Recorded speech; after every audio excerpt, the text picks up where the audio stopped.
And we were talking about when God was creating things. He was speaking it and it was so. Mm-hmm. Everything that he created, he gave a charge to. It says in Genesis 1:29, and God said, behold, I have given you every herb bearing seed, which is upon the face of all the earth, and every tree, in which is the fruit of a tree yielding seed to you, it shall be for meat. Everything was created for a reason. These things were created for a reason. We were all given a charge to procreate. Even the trees were given a charge to procreate. Have you ever noticed it? When we first came here from New Jersey, I think they were right in the middle of that 100-day without rain. Mm-hmm. You remember that? Mm-hmm. But the trees didn't stop from having leaves, did they? No. They didn't die, right? None of that. They still were bearing some of the crop. Maybe they didn't have as much crop, but it didn't stop oranges from growing. It didn't stop corn from growing. It didn't stop things from producing. It just made it harder for them to produce. Correct. Amen? Amen. So he gives us a charge. Before he creates us from the dust, he prophesies us. And he says that we will be.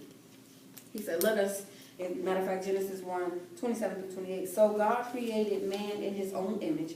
In the image of God created he him. Male and female created he them. Yeah.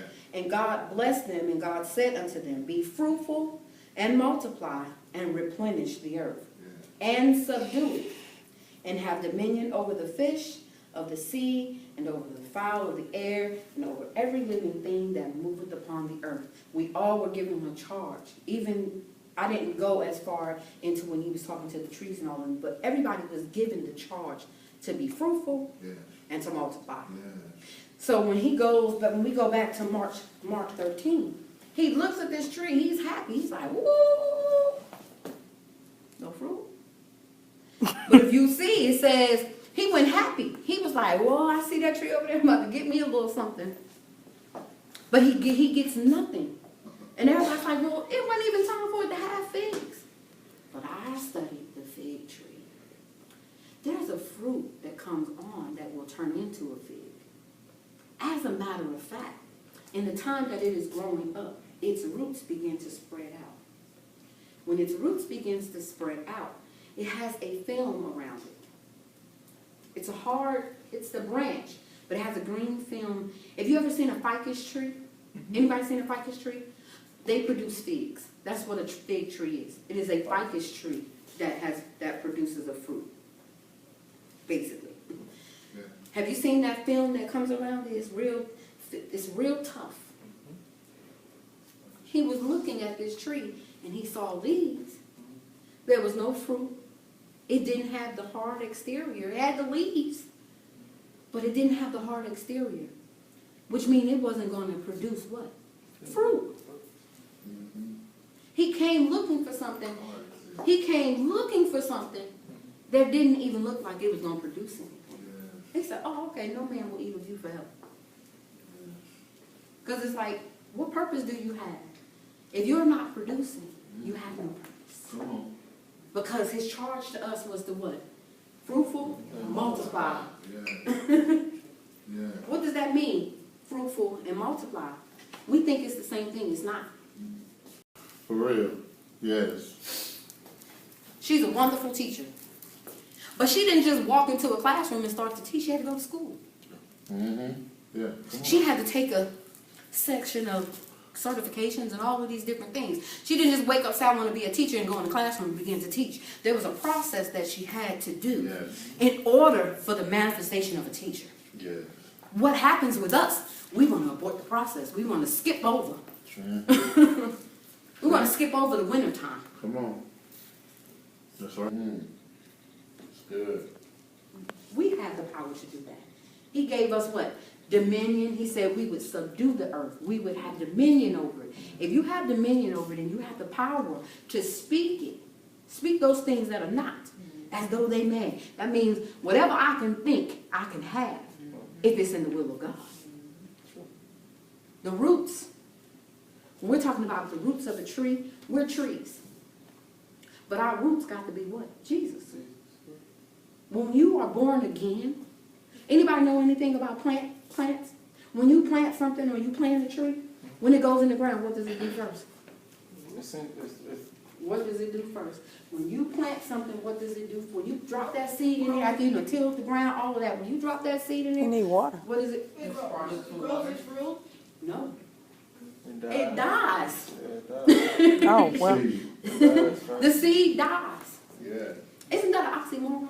And or it starts to grow after it dies. How? What did Paul say? We ought to die daily. Yeah.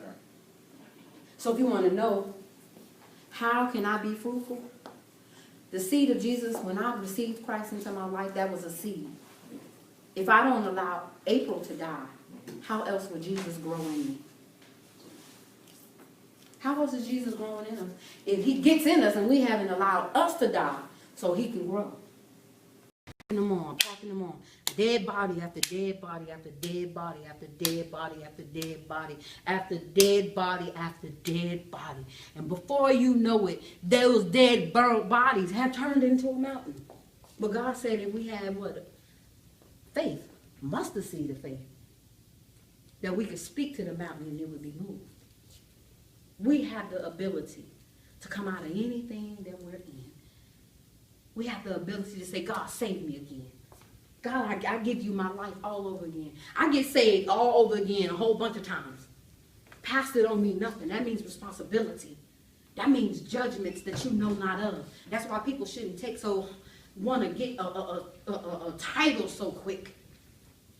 Because where much is given, much is required. Mm-hmm.